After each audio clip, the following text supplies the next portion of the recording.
जय जिनेन्द्र।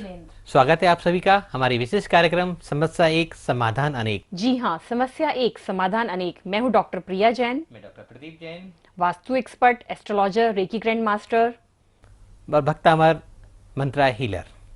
भक्तामर स्रोत के माध्यम से पिछले 12 वर्षों में हमने भक्तामर को जन जन तक पहुंचाने का एक संकल्प लिया है और भारत के हर कोने कोने में, हर घर घर तक हम इस भक्तामर को पहुंचाना चाहते हैं। इसके औपचारिक जो गुण हैं सबको बताना चाहते हैं। भारत ही नहीं अपितु विश्व भर में लगभग 35 देशों में हमने एक छोटा सा प्रयास किया है कि इस भक्तामर स्रोत को जन जन तक पहुंचाया जाए, विश्व के हर कोने तक पहुंचाया जाए, हर धड़कन की तार में इसको संगीत बनाकर बहाया जाए।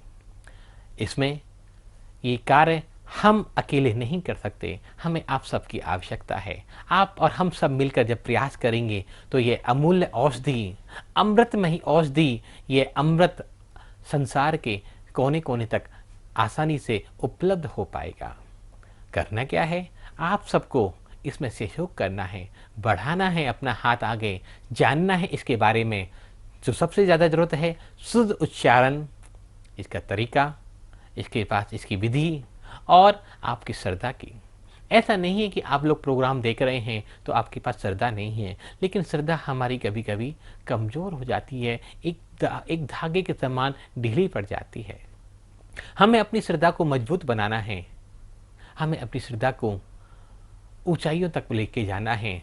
जैसे मानतुंग स्वामी उस बंदी गृह में रहकर भी प्रभु के गुणों का स्मरण कर रहे हैं, प्रभु के गुणों का वर्णन कर रहे हैं, उनकी स्तुति कर रहे हैं, अपने दुख, अपनी पीड़ा की कभी बात नहीं कर रहे हैं।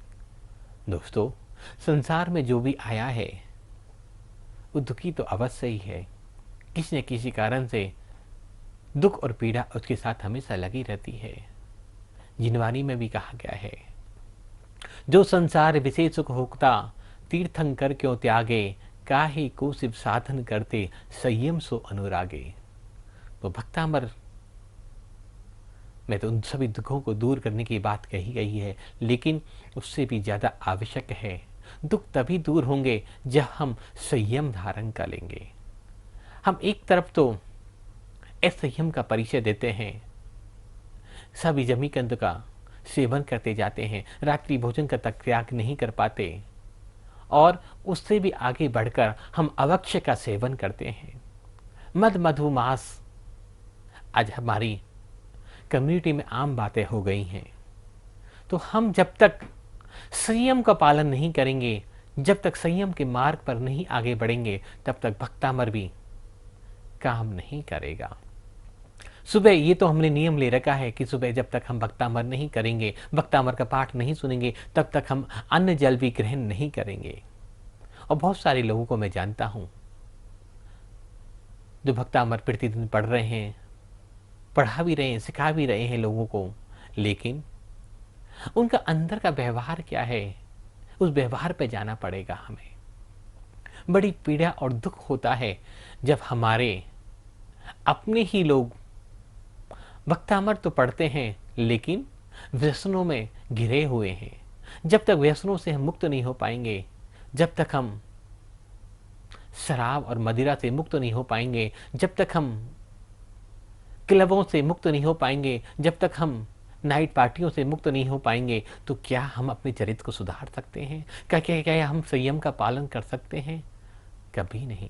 और आज का ये काव्य भक्तामर का 16वां काव्य है, उस संयम की पराकाष्ठा को ये बात करेंगे, संयम की पराकाष्ठा की पहुंचाएगा, जानेंगे, समझेंगे इसके रहस्यों के बारे में। लेकिन इससे पहले हम डॉक्टर प्रिया जैन से जानते हैं इसका उच्चारण और इसके एक एक शब्द का मतलब क्या होता है। डॉक्टर प्रिया जैन। तो आज हम बात करते हैं भक्तामर स्रोत का 16 नंबर गाथा की। सबसे पहले उच्चारण सीखते हैं। निर्धूमवर्तिरपवर्जित तैलपूरः कृत्स्नं जगत्त्रयमिदं प्रगटीकरोषि गम्यो न जातु मरुतान् चलिताचलानां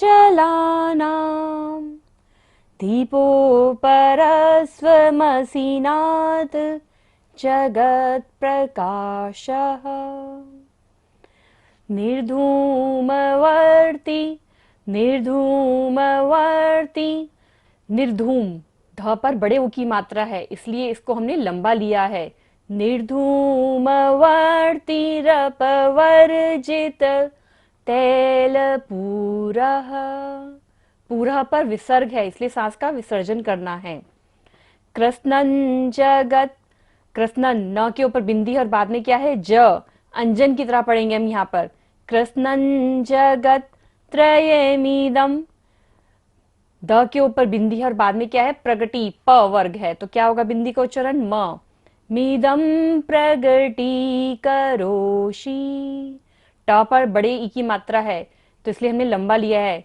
प्रगति करोषि निर्धूमवर्तिरपवर्जित तैलपूरा। कृष्णन् जगत् त्रयमिदं प्रगति करोषि। गम्यो गम्यो न जातु मरुतान, ता के ऊपर बिंदी और बाद में क्या है च, तो बिंदी का उच्चारण क्या होगा आंचल की तरह। मरुतान चलिता चलानाम। दीपोपरस्वमसिनात् मसिनात् जगत् प्रकाशः। शाह पर प्रकाश पर विसर्ग है, सांस का विसर्जन करेंगे।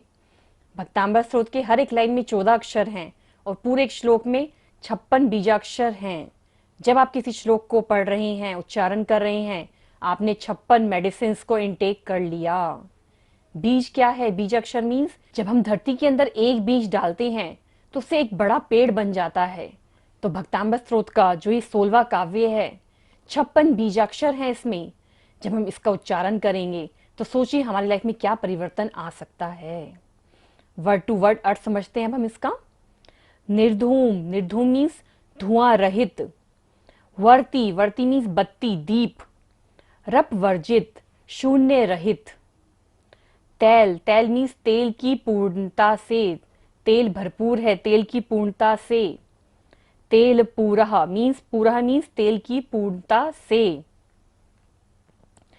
कृष्णन, कृष्णन मीन्स समस्त। जगत, जगत मीन्स तीन जगत के, तीनों लोकों के।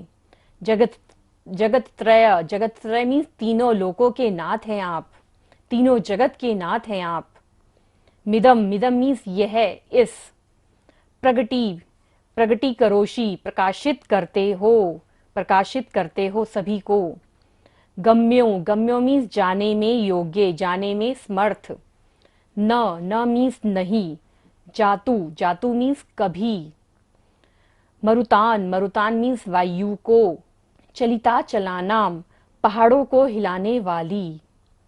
दीपो अपरस्मस, दीपो अपरस्मस, दीपो अपरस्मस मीन्स दीपा मीन्स दीपक।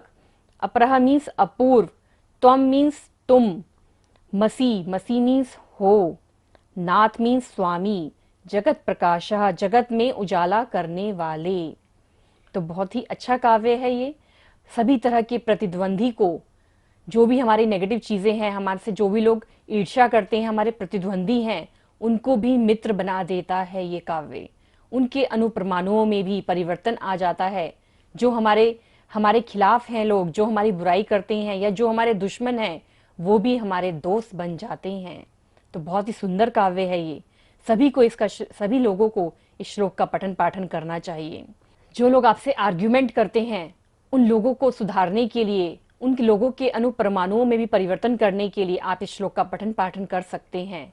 कि यही विजुलाइज करके कि हे ईश्वर, हे परमात्मा, इस धरती पर जो भी जीव हैं वो सब लोग जो है मेरे फ्रेंड्स हैं, सब लोगों के साथ मेरा अच्छा संबंध है, सब लोग मेरे दोस्त हैं। क्या कह रहे हैं मानतुंग स्वामी इस काव्य के माध्यम से कि हे नाथ, आप जगत के ऐसे दीपक हो जो तीनों लोगों को प्रकाशित करने वाले हो। दीपक क्या होता है?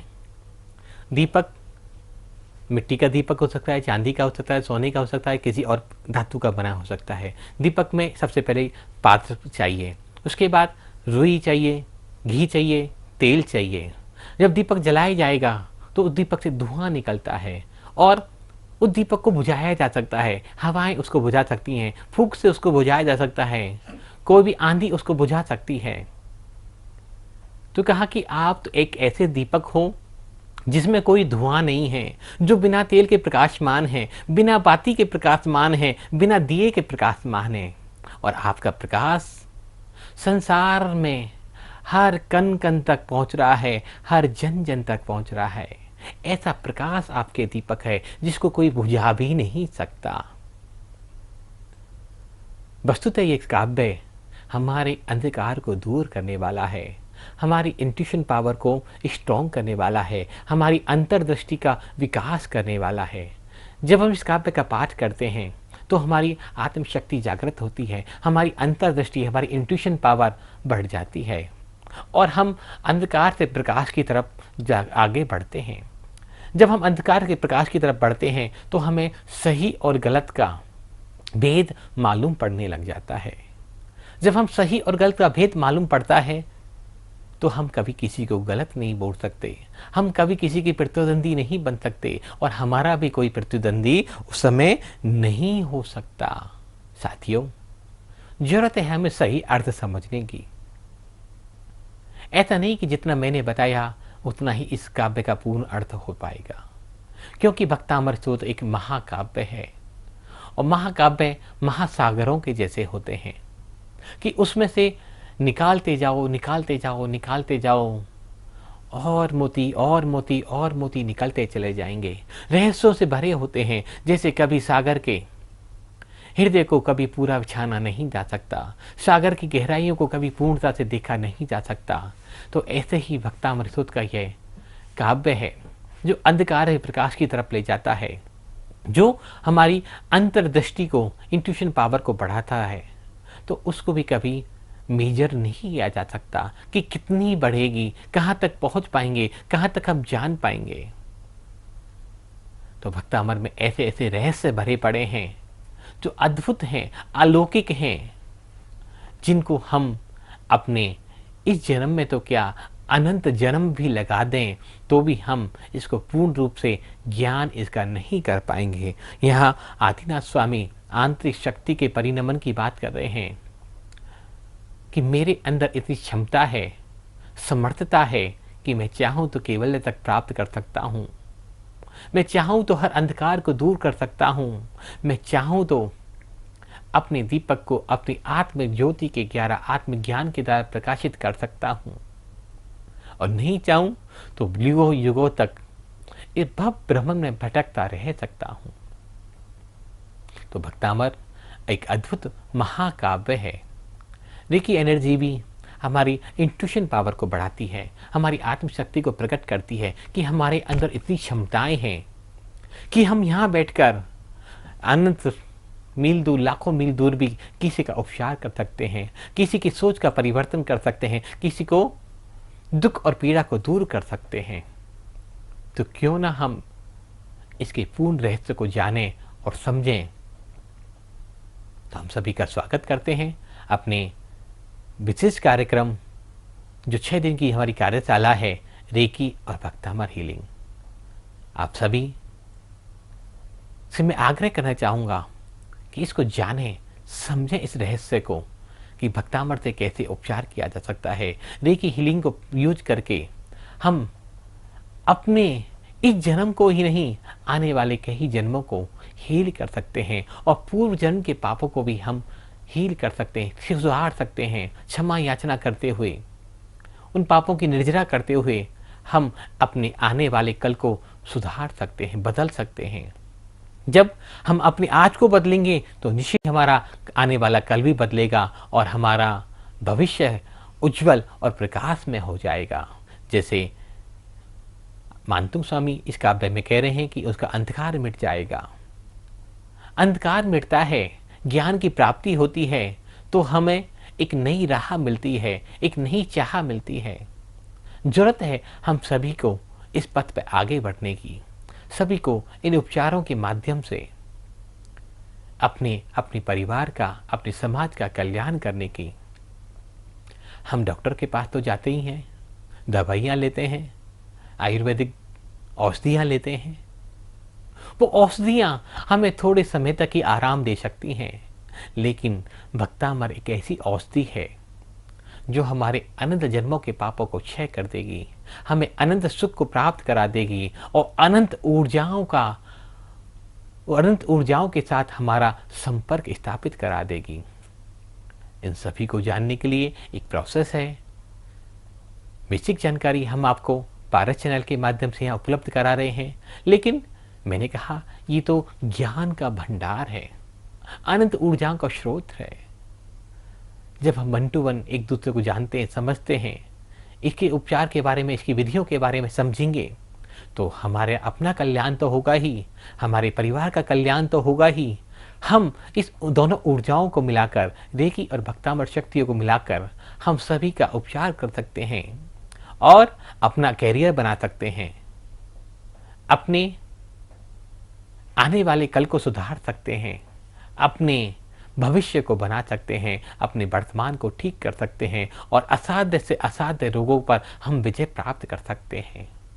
इतना सुंदर ये कोर्स हमने डिजाइन किया है, आप सभी इसको ज्वाइन करें। और भक्तामर स्तोत्र तो महा औषधि है, इसके बारे में तो हम दिन रात भी चर्चा करते रहें, बातें करते रहें, इसका व्याख्यान करते रहें। जैसे खुद मानतुंग स्वामी ने कहा कि भगवान आपके गुणों का वर्णन तो देवगुरु बृहस्पति भी नहीं कर पाए, तो हम जैसे तुच्छ प्राणी क्या इस काव्य का वर्णन कर पाएंगे? असंभव है।